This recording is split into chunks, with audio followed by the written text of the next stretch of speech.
গ্রামীণ এলাকার আর্থসামাজিক বিকাশে সরকারের আন্তরিকতার অভাব নেই, এই দাবি সরকার পক্ষ করে।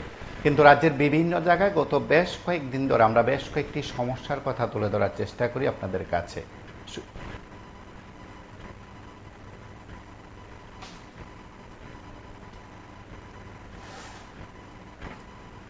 সেদিক থেকে প্রত্যেক জায়গায় সেখানে সাধারণ মানুষ যারা আছেন তারা তাদের ক্ষোভের কথা জানান, বিশেষ করে তারা তাদের অভিযোগের কথা এবং সেখানকার সমস্যার কথা সংবাদ মাধ্যমের কাছে তুলে ধরেন। সেদিক থেকে বাদ নেই কৃষ্ণপুর বিধানসভাও, এবং কৃষ্ণপুর বিধানসভা নানা কারণে খুব গুরুত্বপূর্ণ বলা যেতে পারে। এই সময়ের মধ্যে সংবাদ শিরোনামের সবচেয়ে বড় গুরুত্বপূর্ণ সংবাদ যেন বারবার উপহার দিচ্ছে সেই কৃষ্ণনগর বিধানসভা কেন্দ্র থেকে। কৃষ্ণপুর বিধানসভা কেন্দ্রের বিধায়ক তথা মন্ত্রী বিকাশ দেববর্মার বিরুদ্ধে একাধিক অভিযোগ সেখানে করেছেন আমজনতা। রাজনৈতিক দলের প্রতিনিধি হিসাবে খোদ শাসক দলের লোকজনই সেখানে অভিযোগ করেছেন। বিজেপির অভ্যন্তরে সেখানে কি চলছে এ নিয়ে ধারাবাহিক সংবাদের পর আমরা এবার সরাসরি কয়েকটি বিষয় সেখানে তুলে ধরার চেষ্টা করছি। সেখানকার বিভিন্ন জায়গার গ্রামীণ রাস্তাগুলো কেমন আছে, গ্রামীণ রাস্তায় বেহাল দশার কথা নাগরিকরা তুলে ধরেন প্রতিনিয়ত, এবং সেখানকার মানুষও তাই করলেন। তারা অভিযোগ করেছেন যে কৃষ্ণপুর বিধানসভা কেন্দ্রের মন্ত্রীর কাছেও নাকি তারা বারবার জানিয়েছেন, কিন্তু কোনোভাবেই মন্ত্রী তথা এলাকার বিধায়ক তাদের দাবির কথা শুনেন না, দাবি পূরণে কোনো অঙ্গীকার নেই। মাইগঙ্গা গ্রাম পঞ্চায়েতের অন্তর্গত 4 নং ওয়ার্ড এলাকার নাগরিকরা আজ সংবাদ মাধ্যমের মুখোমুখি হন। সেখানে পানীয় জলের সমস্যা রয়েছে আরও বেশ কয়েকটি সমস্যা, তার মধ্যে রাস্তাঘাটের বেহাল দশার কথাও তারা তুলে ধরেন।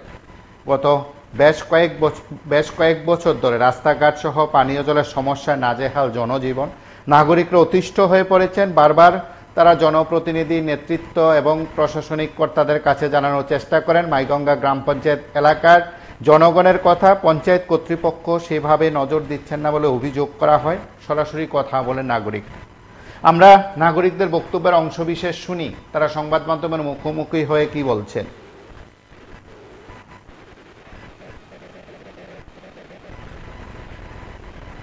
বলতে এই হাক্কাটা আজকে দীর্ঘদিন ধরে 5 বছর ধরে মনে এটা নষ্ট হয়েছে, খালবাট ভেঙে গেছে। প্রধান মেম্বার সবারই আনা হয়েছে, সবাই আইছে, 2 দিন পরে ঠিক করলাম। 2 মাস 3 মাস করে গেছে। ওখানে এই হাক্কাটা আছে না, এতদিন পোলা পাইনি না, 2-3 জন পড়ছে পয়রা, পোলা পাইনি দুঃখ পাইছে, বড় মানুষও পড়ছে। ওখানে এটা দিছে একটা বাড়ির সামনে বিয়া, বিয়ার কারণে হাক্কাটা দিছে। আর নাইলে কেমনে যাবো ভাই, তুমি হাক্কাটা চিন্তা করে দাও, এই হাক্কা দিয়ে আমরা ফালাই ফুলাই পোলা পাইনি স্কুলে কেন যা। বাড়ি আছে 10-12টা, ও যাওয়া জায়গা আমার বাড়ির ঘর ভেঙে যেতেছে এই দিনের কারণে। দিনের জল মানে আমার বাড়ি দিয়ে যাইতেছে, কিটা করতাম কেউ রান্নাঘর ভেঙে যেতেছে। আর মনে হয় আজকে বৃষ্টি এলে কাল তুই মনে হয় আমার ঘর দিব কি অবস্থাতে আছি, একমাত্র ভগবান ছাড়া আর কেউ করতে না। কোন এলাকা এটা? এটা তো 29 কৃষ্ণপুর এলাকার যারা জনপ্রতিনিধি যারা আছে তারা খোঁজ খবর নেয়নি, মেম্বার প্রধান থেকে শুরু করে আইসলো মনে হয় 1বার না 2বার আইসলো। এখানে মেম্বার প্রধান ঠিক গেছে, কইছে মাসের ভিতরে ঠিক করে দিব, অন্য তো ঠিক করে না। আর এটা তো হচ্ছে বিকাশ দেববর্মার আমরা বিকাশ দেববর্মা মন্ত্রী এলাকা। আপনারা কি চাইতেছেন? আমরা চাইতেছি কি এটা ঠিক করতো, এটা খালবাটটা করতো, ড্রেনটা করে দিত, রাস্তাটা ঠিক থাকতো। আমরা তো আর কিছু চাই না। আর একটা জল দিয়ে গেছে ভাই, 1 বছর হয়েছে, 5 বয়ে গেছে, ফাঁকা করে দিয়ে গেছে জল, তারপরে না এটা দেখ কি চলতেছে। আর এইদিকে তো 5 দিছেই না, 5 দিছে ওই কলের জন্য কল বোর্ডিং করে ভাই, এটা 5 দিয়ে দিছে, এটা 2 দিন হয়ে গেছে না, আমি আছে। আমরা এই রাস্তাটা প্রায় দীর্ঘ 4-5 বছর ধরে সেটা ভাঙ্গা দিচ্ছে আর কি। তো গ্রামের প্রধান মেম্বার সবার জানানো হয়েছে, তারপর বছর কানেক আগে প্রধান নিজে সেটা করে গেছে 2-3 মাসের ভিতরে ঠিক করে দেওয়া যাবো, কিন্তু অক্ষণ পর্যন্ত এখন দেন না। অবস্থাটা কি অবস্থা, এটা যাওয়ানোর মতন রাস্তা নাই। তারপর আমরা কয়েকজন সবাই মিললে সেটা মোটামুটি একটা ফাঁকু বানাই সেটা যাওয়ানোর মতন ব্যবস্থা করছি। তারপর তারা কিতা করছে, এদিকে যে আমরা জলের লাইনটা দিচ্ছে এটারও ভিতরে 2 নাম্বারই করছে। অর্ধেকটা লাইন দিচ্ছে মোটা 5 দিয়ে সেটা, আর এদিকে এনে সেটা চিকন 5 দিয়েছে, যেটা মাটি নিচে বয় এই 5 দিয়েছে, এটা থেকে জল যাইব। আর এদিকে রাস্তাটা মানে যা অবস্থা ওই তার বাড়ি ভেঙে গেছে, পুরো বাড়ি হয়ে যাচ্ছে। কোন এলাকা এটা? এটা মাইগঙ্গা 4 নম্বর ওয়ার্ডের। কোন গ্রাম পঞ্চায়েত? মাইগঙ্গা গ্রাম পঞ্চায়েতের। গ্রাম প্রধান কে? গ্রাম ছিল নামটা কি প্রধান সুকুমল। সুকুমল কি? সুকুমল দাস। তাইনও আসলো, তাইনও এসে কয়ে গেছে যে এটা করে দেওয়া যাইব। তার লগে এদিকে যে শঙ্কর আছে একজন, তাইনও আসলো, বিষ্ণু আসলো, আর দুজন কারণে আসলো, নিত্য সবাই আসলো, এসে কয়ে গেছে যে 3-4 মাসের ভিতরে করে দেওয়া যাবো, কিন্তু এখনো কোনো উদ্যোগ নেওয়া হয়েছে না।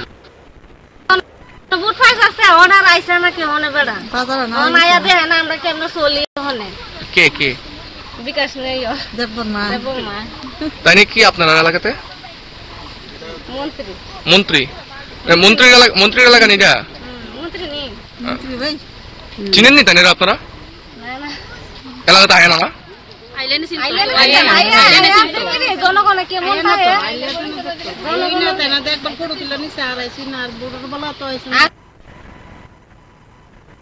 আপনারা শুনলেন সেখানকার মানুষের বক্তব্য, নাগরিকদের বক্তব্য। যাদের ভোটে নির্বাচিত হন জনপ্রতিনিধিরা, হয়তো নির্বাচিত নাও হতে পারেন, সেখানে বিনা প্রতিদ্বন্দ্বিতা যারা তৃণমূল স্তরের নির্বাচিত সংস্থাগুলো যারা রয়েছেন, তাদের সঙ্গে জনগণের কি সম্পর্ক সেটা বোধহয় প্রত্যেকের কাছে জানা। একেবারে শাসক দল উপর মহলে যখন জনসম্পর্ক অভিযানের কথা বলেন, জনতার সঙ্গে নিবিড় সম্পর্কে নির্দেশের কথা বলেন, সেই কুশাভা ভবনের রাজনৈতিক প্রতিনিধিরা এই বিষয়গুলো যদি শুনেন, জানেন এবং অবশ্যই সেখানকার মানুষের যে অবস্থা তা যদি উপলব্ধি করেন, তাহলে তারাও স্বীকার করবেন হ্যাঁ, সকল অংশের মানুষের কাছে যাওয়া সম্ভব নয়। খুদ মন্ত্রী বিধায়ক কি তারা চেনেন না, জানেন না এবং তাদের এলাকায় তিনি যান না। সেদিক থেকে সব জায়গায় যাওয়া মন্ত্রী বিধায়কদের একান্ত কর্তব্য। সেদিক থেকে বোধ হয় মন্ত্রী বিকাশ দেববর্মার নির্বাচনী কেন্দ্রে যে কয়েকটি বিষয় গত বেশ কয়েক মাস ধরে, কয়েক বছর ধরে তুলে ধরার চেষ্টা করা হচ্ছে, সেদিক থেকে বোধ হয় নতুন করে জানার ইচ্ছে করছে। কেউ বলছিলেন তার আগে আরো একজন বিজেপির প্রতিনিধি ছিলেন, তারপর তিনি টিকিট পাননি। এবার 2023 সালে বিধানসভা নির্বাচনে বিকাশ দেববর্মাকে সেখানে প্রার্থী করা হয়েছে, সেখানে তিনি জয়ী হয়েছেন, মন্ত্রী হয়েছেন। এখন সেই এলাকার মানুষের কথা শুনছেন। অবশ্যই আগামী দিনে আসছে নির্বাচন, ত্রিস্তর পঞ্চায়েত নির্বাচন। তার আগে এসব বিষয়গুলো নিয়ে বোধ হয় আরো বেশি আলোচনা হবে, চর্চা হবে, কিন্তু নাগরিকদের সমস্যার সমাধান হবে কি